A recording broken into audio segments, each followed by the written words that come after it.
In tonight's edition of National 9 News. Rail communications under review after the Hexham train crash.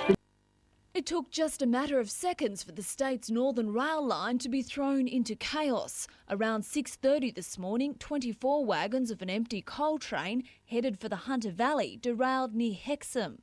Just minutes later, a passenger train travelling in the same direction with 40 people on board sideswiped the wagons and also came off the tracks. Dan came running down and said the train's derailed.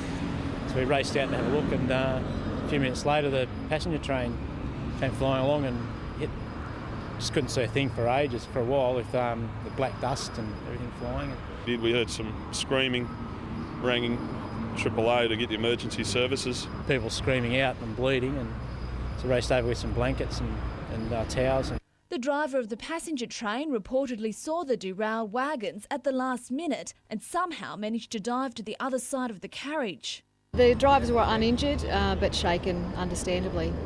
It was a lucky escape for those on board. All up, 8 people were taken to hospital with minor injuries. All were later released. The main question to be answered from today's incident is why the driver of the oncoming train had no warnings of the freight train derailment up ahead. But the Transport Minister couldn't offer any explanations. All trains and train drivers have radios and radio systems. What occurred on this particular occasion, I can't answer.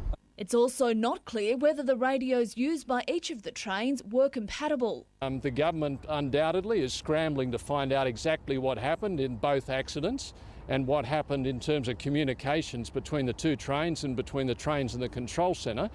In the last 2 years, there's been at least 7 derailments in the Hunter Valley. While there's no explanation for today's derailment, a split rail has been ruled out.